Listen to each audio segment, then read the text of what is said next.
Ouais, alors grosse news dans le milieu de l'intelligence artificielle et même dans le milieu de la technologie en général, puisque Sam Altman, le créateur de ChatGPT, a été viré par OpenAI, donc la maison mère de ChatGPT. Alors, il a été viré, on ne sait pas vraiment pourquoi dans le détail. On sait qu'il y a des divergences de points de vue, notamment dans le rapport entre l'avancée technologique et le bénéfice à en tirer. Hein, comme vous le savez, il y a un grand débat au sein de l'intelligence artificielle. Est-ce qu'on va pas un peu trop vite? Est-ce que ça va pas mettre en danger les êtres humains, etc. Et surtout, sur le même plan, il y a aussi comment en tirer des bénéfices. Donc voilà, alors bien évidemment, pour savoir ce qui s'est passé, il faut se rendre sur le meilleur site de bourse et de finance. J'ai nommé bien évidemment métamorphose47.com. Regardez. Le créateur de ChatGPT, OpenAI, vire son PDG Sam Altman. OpenAI, pionnier dans le développement d'outils générant du contenu numérique spécialisé, a récemment connu un changement majeur de leadership. Le cofondateur et PDG Sam Altman a été confronté à des conflits internes sur des questions cruciales en matière d'intelligence artificielle, conduisant à sa destitution et au départ d'un autre dirigeant clé. Ce bouleversement met en évidence la tension persistante au sein de la communauté de l'intelligence artificielle concernant l'équilibre entre l'avancement rapide de la technologie et la garantie de sa sécurité et de sa commercialisation responsable. Hein, voilà, donc c'est à peu près ce que je viens de vous dire. Hein, donc quelque part, là, il y a doublon. Outre les conflits stratégiques, les aspirations entrepreneuriales d'Altman ont suscité de nouvelles discordes. Ces tentatives pour obtenir un financement substantiel pour une start-up de puces intelligence artificielle, alors ça c'est important, potentiellement en concurrence avec Nvidia Corp et sa collaboration avec SoftBank, ont suscité des inquiétudes parmi les membres du conseil d'administration concernant les modèles de gouvernance divergents et les efforts de collecte de fonds sous le nom d'OpenAI.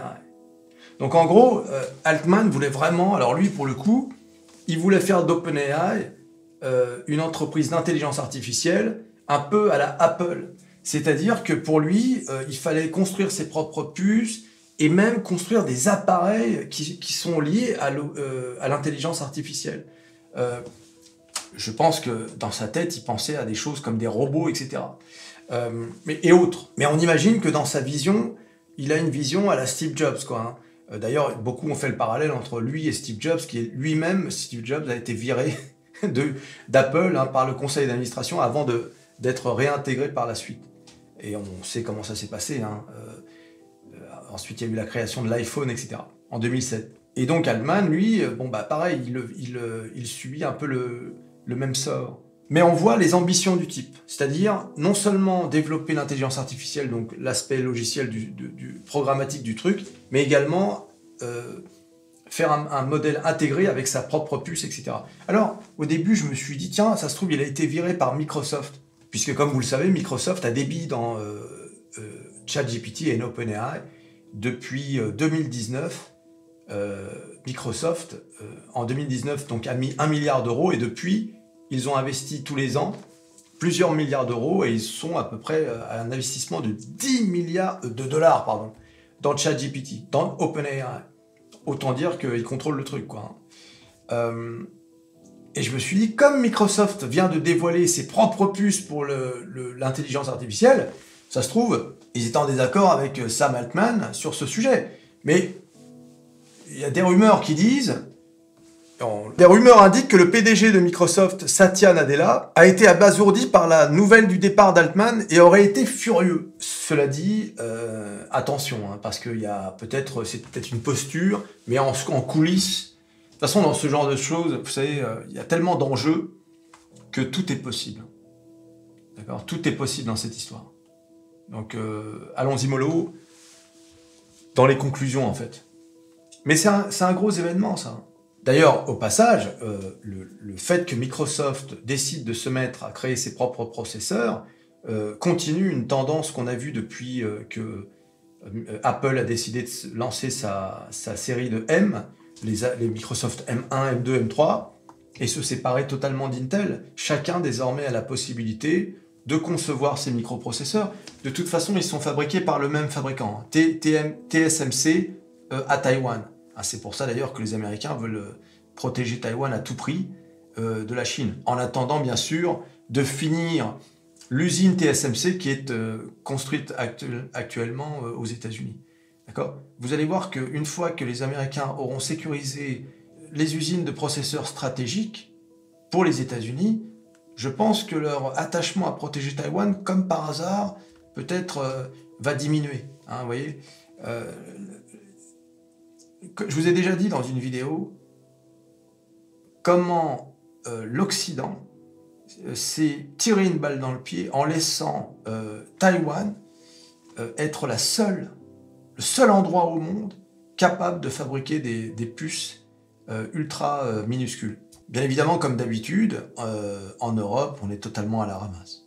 Alors c'est vrai que depuis le Covid, l'Europe a réalisé qu'elle était vraiment trop dépendante des pays étrangers, et en plus est venue se greffer au Covid la guerre en Ukraine, où là on a réalisé qu'on était vraiment dépendant pour tout et n'importe quoi. Les masques, la technologie, les médicaments, et ensuite on a réalisé qu'on était également dépendant pour le gaz, le pétrole, et maintenant les puces. Voilà. On est dépendant de tout. Donc, à la limite, si on doit tirer des points positifs du Covid et de la guerre en Ukraine, ce sont ces choses-là. C'est que l'Europe a enfin réalisé qu'il fallait qu'elle se réveille, quoi. Voilà. Alors, bien évidemment, c'est pas avec les mangeurs de soupe qui nous gouvernent, hein, qui sont soumis, je veux dire, on a pu le constater, que ça va changer quoi que ce soit, parce que vous voyez bien, ils sont totalement dépassés par les événements. Totalement dépassés. Ils sont toujours, vous avez remarqué, ils prennent toujours des décisions en réaction. En réaction des événements. Jamais en prévision des éventuelles difficultés. Il se passe quelque chose, alors il faut qu'on vote une loi, vite, nous allons mettre une loi, non mais c'est bon, calme-toi avec tes lois, déjà on a un code comme ça, de loi, hein, non, c'est pas ça qu'il faut. Mangeur de soupe, et ça fait des grands,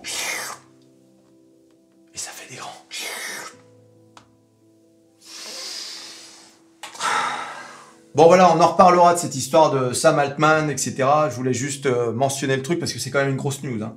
Mais on reviendra dessus ultérieurement. Et sur le monde de l'intelligence artificielle en général. Tu t'abonnes, tu likes, tu partages, tu cliques sur à peu près tout ce qui peut être cliqué. ChatGPT, Sam Altman et Microsoft. Et on se revoit à la prochaine vidéo. Allez, salut.